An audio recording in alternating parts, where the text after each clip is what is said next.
Hello, welcome to Business Law 1, Unit 3. Today we're going to be discussing assignments and delegations, and then part 2 we're going to talk about performance of contracts. All right, let's begin. Once again, there's a quiz in your outline, but that's just a practice quiz that you can just kind of get a feel for some of the questions. Let's begin with the concept of assignment and delegation. An assignment, any contract that we review, the rights to that contract can be assigned to somebody else. So, for example, I want to buy, or I'm going to sell you my cell phone for $750, all right? And let's say we have a contract for that. I can assign the right to receive that $750 and assign it to somebody else to receive it. And with that assignment agreement, you would then be, if you were the purchaser of the phone, then pay that money over to the person that I designated. All right. I also have a duty. I have the duty of delivering or making available the cell phone that you bought. Okay. Well, I can delegate that duty to somebody else to get that cell phone to you, and that's often done with delivery companies, shipping companies, and so forth. So that's what we're going to talk about today, primarily. Let me give you an example. Another one. Fred and Paul, they sign a contract in which Fred agrees to paint Paul's house in exchange for $500. Fred and Paul agree 1 week later that Paul will pay Fred's daughter, Emma, the $500 directly. All right? They notify Emma. Who is Emma? Is Emma an incidental beneficiary, an intended beneficiary, an assignee, or does she have privity to contract?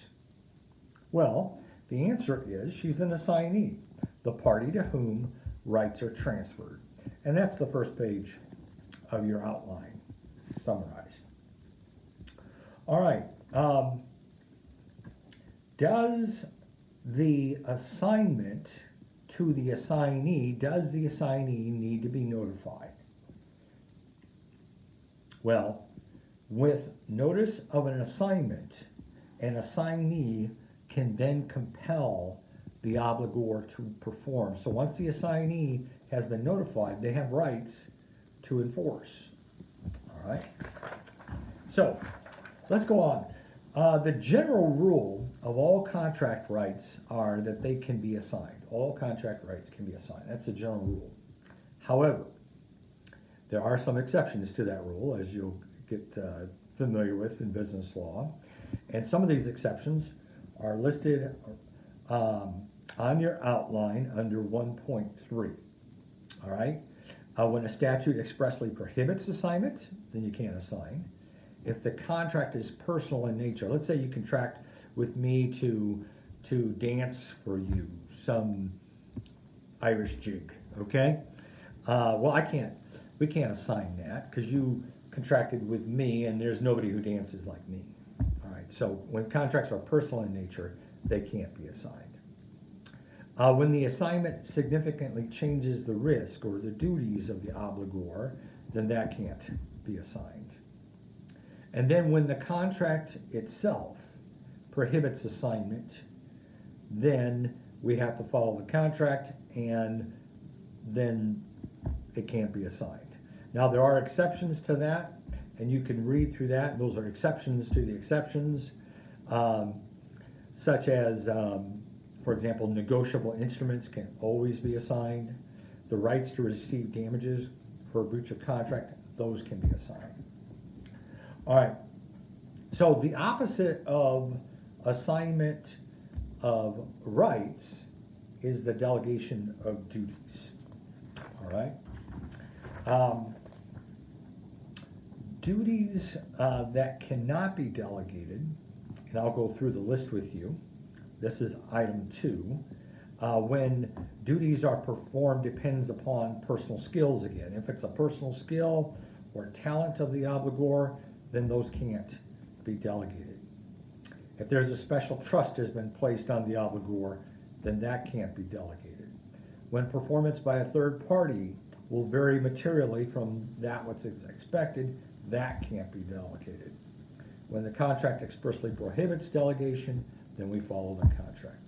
So, just to review the pattern, the general rule is duties can be delegated. However, there's a list of exceptions of when they cannot be. So, for example, let me just quiz you here, okay?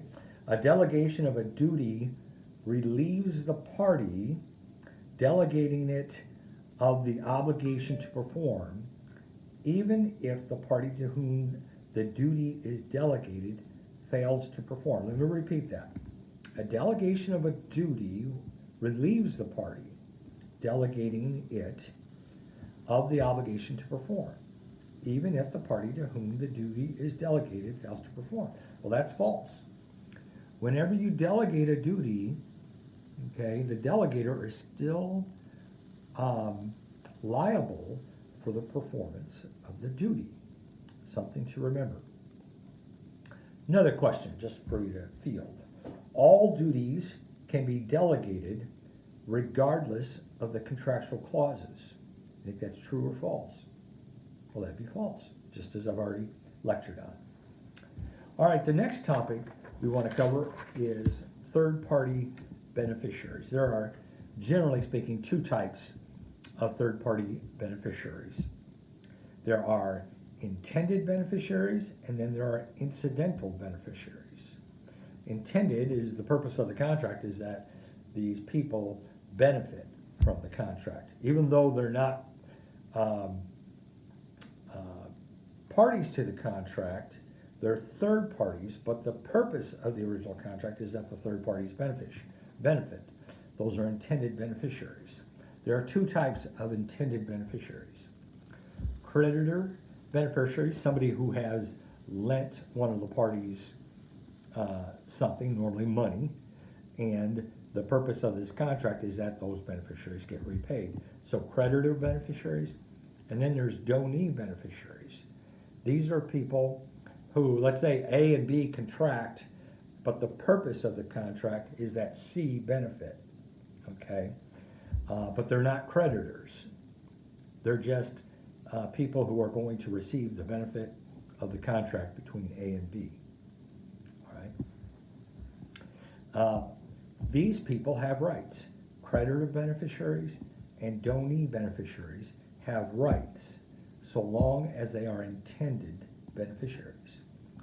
The other beneficiaries, incidental beneficiaries, are third parties who will just by chance or unintentionally benefit. They do not have the same rights as intended beneficiaries. How do we tell the difference between an intended beneficiary and an incidental?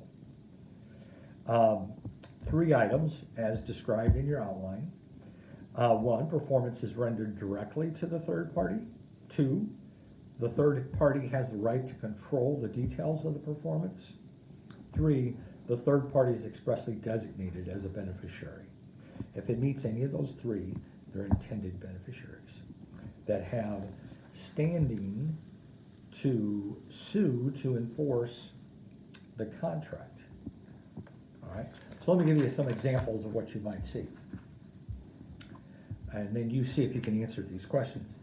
All right, Shade Tree Landscaping Company enters into a contract with Jill to landscape Jack's yard, using a nursery company to supply trees and bushes. Maria owns the lot next to Jack's property. The landscaping is a gift from Jill to Jack. Maria's property value will go up once Jack's property is improved. Maria is what kind of beneficiary? All right. Next question that you might want to ponder. A creditor beneficiary has the power to sue the promisor if the contract is breached. Okay, so a different question. A creditor beneficiary has the power to sue the promisor if the contract is breached. You can answer that, you're going to do good. All right, the next set of topics that I want to cover during this session are entitled Conditions of Performance. And then we're going to get into discharge by performance. So conditions of performance fall into three categories: condition precedent, condition subsequent, and condition concurrent. All right, and basically they're just condition precedent is this condition has to occur before the contract becomes binding. Condition subsequent is if a condition occurs, then the contract is discharged. And then what we normally think of in most contracts is concurrent condition. That is, I'm going to sell you my phone for $750, and basically those both have to occur concurrently. I give you the phone, you give me the $750. All right. The last topic for this session is entitled Discharge by Performance. And we're just going to see about 4 questions in this area. All right, once a contract has occurred, for example, me selling you my phone for $750, once I deliver the phone and you give me the $750, we have complete performance. The contract is done. It has been completed. All right. Well, the next topic is substantial performance. And that's a little bit different, and we have to use a different example. Let's say I contract with you, and I'm going to pay you $50 to mow my 2-acre yard. All right? And you have mowed all but the trim. Okay? You've mowed about 1.85 acres, but you haven't done around the trees yet. All right? We could argue that's substantial performance. And things that you need to know about substantial performance, that then obligates the parties to compensate the other party for their performance. So in other words, you did not completely finish the job or completely perform, but you substantially performed. That obligates me to pay you for the substantial performance, not the complete performance, but the percent of what you completed. I owe you for that. All right? Minus what you did not complete. All right? Now that's a little bit different than a material breach of contract. When there's a material breach, okay, then the other party, the non-breaching party, is not obligated to pay you anything because it's considered a material breach and not substantial performance. All right, so let's go through maybe some examples of what that would be. So, in the event of a material breach of contract, the non-breaching party is excused from further performance of their contractual duties and has a cause of action to sue for damages caused by the breach. Is that true or false? Based on what I just said, you would know that'd be true. All right. Another topic that we want to talk about is called anticipatory repudiation of a contract.